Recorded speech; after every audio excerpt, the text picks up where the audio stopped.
Bien, vimos el primer eje persona, el segundo eje proceso. Ahora vemos el tercer eje, el problema, el qué, el, el cuál es el asunto por el cual se armó todo lo que se armó o se está por armar. Y aquí también tenemos que distinguir diferentes partes y de esta distinción depende que podamos quizás lograr una solución colaborativa en la que ambas partes se sientan que ganaron lo que más les importa al menos, que se sientan ganadoras, que no haya perdedores. Esto es así. Por un lado tenemos el reclamo. Cuando vemos un estallido de un conflicto, hay un qué, un por qué se pelean, una cosa puntual dicha en una frase que cualquier tercero de afuera puede observar y sintetizar.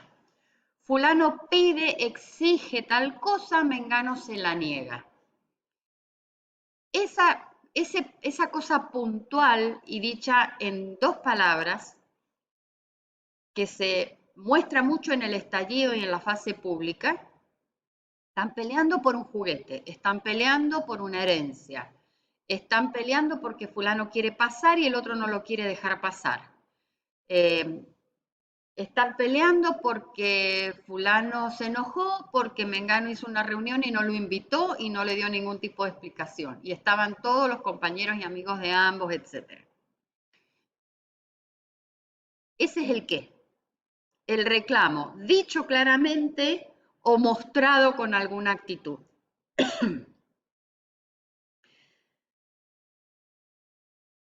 Otra fase, otro enfoque, otra cosa que hay debajo si corremos la cortina del reclamo es el para qué, el por qué y el para qué. ¿Qué intereses hay detrás de ese reclamo, dicho o actuado? La persona que se enojó con el amigo que invitó a todos los amigos del grupo y no lo invitó a él, dice, vos no me invitaste, vos me excluiste, culpa, sos malo, se siente víctima, víctima de una injusticia, se pregunta qué fue lo que le hice, dice me quiere sacar del grupo, piensa seguramente habló mal de mí, vaya a saber cuántos más empiezan a excluirme. El para qué quería ser invitado, el para qué se enoja y reclama, el por qué y el para qué. Ahí están los intereses. Esta persona ve amenazado su sentido de pertenencia, ve amenazado su prestigio personal, con todo lo que imagina que dijeron de él. Ahí está el interés, mi prestigio personal, mi autoimagen, mi sentido de pertenencia. La tranquilidad de sentirme parte del grupo humano del que siempre me sentí parte. Y una tercera cosa es el cómo reclama. El cómo reclama, los métodos que utiliza para reclamar. Ahí donde están las habladurías o las cuereadas o el llamar a insultar o el retirarlo, sacarlo de las redes sociales, no permitirle que vea más las redes sociales, excluirlo, o el ir a la casa a pedirle explicaciones, el cómo. Puede ser más violento, más pacífico, más racional, menos racional, más lleno de imaginación. Hay veces que no cruzan una palabra y no se hablan nunca más y cada uno se queda con la idea que tenía y actúa retirando directamente la amistad y el contacto, el método. Entonces, en el problema, abrimos el problema, el por qué se pelean, el qué causó todo esto, y encontramos de entrada por lo menos estas tres facetas, ¿sí?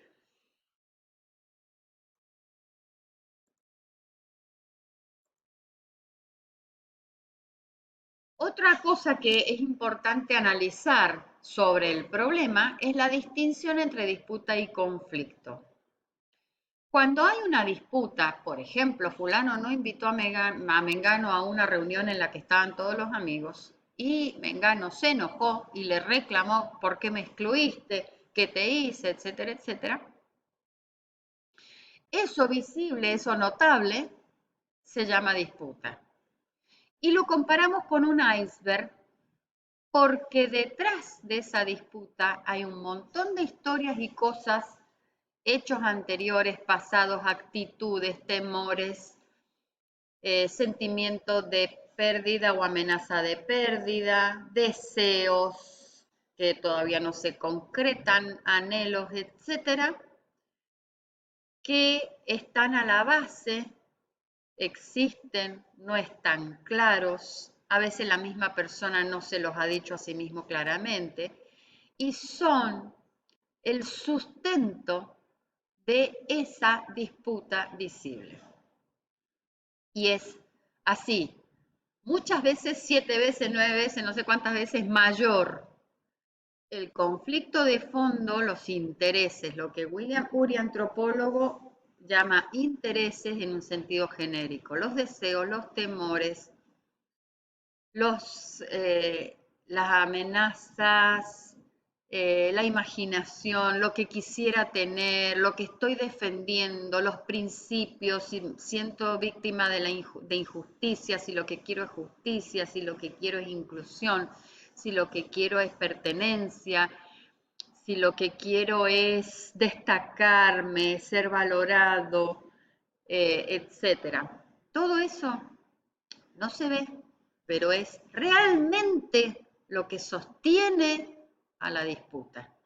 Entonces, llamamos conflicto a la totalidad, a la disputa más todo esto que está como bajo el agua, oculto, no claro, y que es lo que realmente sostiene a la disputa. La resolución colaborativa de conflictos se mete ahí, justo ahí, en esta parte. Porque acá, averiguando qué es y dándole solución, lo que es la fase pública, esta disputa o cualquier otra que se pueda producir se desmorona sola. Imagínense que todo el hielo bajo el agua se disuelva. La punta visible cae por su propio peso. Esto es lo que sucede cuando logramos esclarecer qué hay detrás de esa pelea.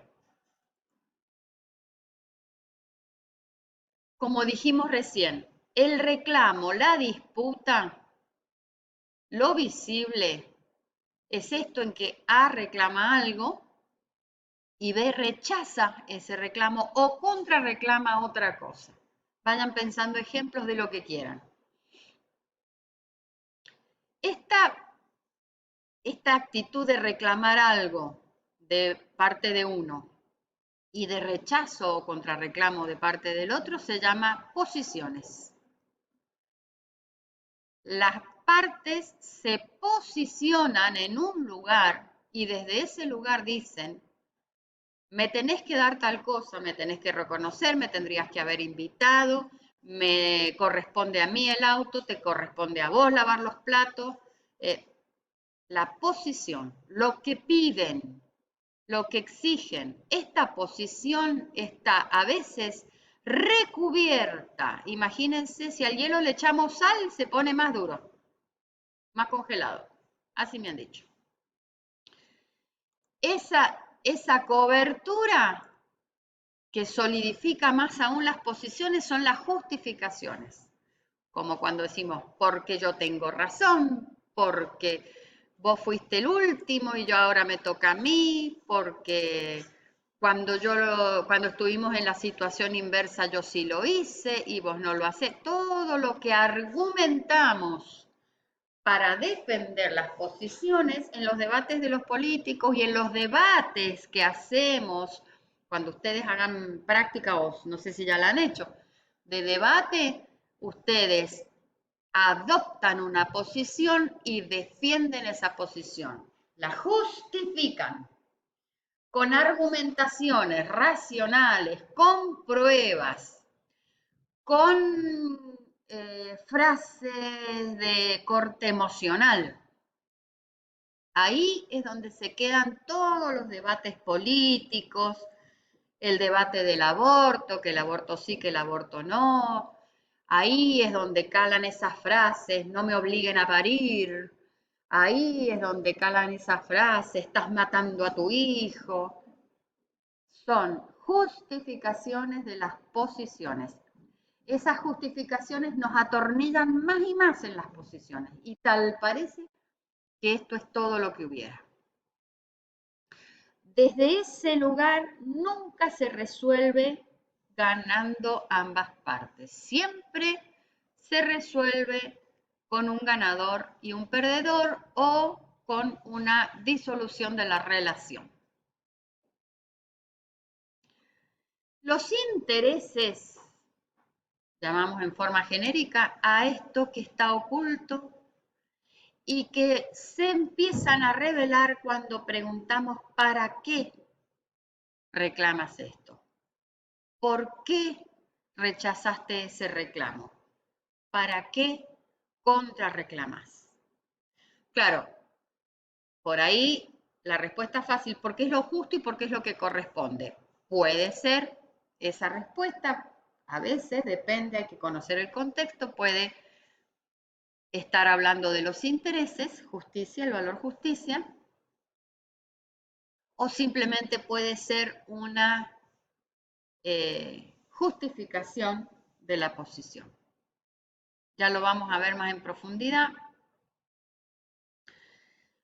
Pero aquí abajo el para qué, el qué te pasa con esto, el cómo te sentís con esto, el qué significa para vos lo que el otro reclamó o lo que el otro pretende, razón por la cual se lo negás, o qué significa para vos, cómo interpretás los actos del otro, qué te produce, qué valores estás protegiendo, qué deseos estás defendiendo, concretar, qué ambiciones. ¿Qué es lo que sentís amenazado? ¿Qué es lo que sentís que peligra? Esas son las preguntas que respondiéndolas con total sinceridad podemos llegar a encontrar las verdaderas bases que sostienen la disputa. Para finalizar, nos peleamos desde las posiciones, porque las posiciones son la solución para mí que me cierra por todos lados y que cubre todos mis intereses. Cuando yo reclamo algo, lo reclamo desde la posición, por ejemplo, yo tener razón, de que tiene que haber una ley de tal clase. O que a mí me corresponde pasar, a mí me corresponde tener tal cosa y no a vos. Esta es la solución sencilla para mí. Normalmente esta solución se vuelve conflictiva porque afecta algún interés o amenaza o el otro siente peligrar algún interés. Cuando me atornillo con la posición es porque no quiero arriesgar nada. Y esa posición cubre mis intereses, todos mis intereses que están acá mencionados, todos. Pero se vuelve conflictiva porque de alguna manera afecta, o el otro siente que afecta o que amenaza, el otro así lo siente, a alguno de sus intereses que están aquí delimitados, están descritos como deseos, preocupaciones, esperanzas, necesidades, expectativas, valoraciones, quereres, temores. Algo de esto el otro ve peligrar y por eso rechaza mi posición. Esto es lo que hay que averiguar. No se puede averiguar si estamos enojados y con ganas de matar al otro. Hay que averiguarlo en un diálogo tranquilo y pacífico y encontrar una solución conjunta.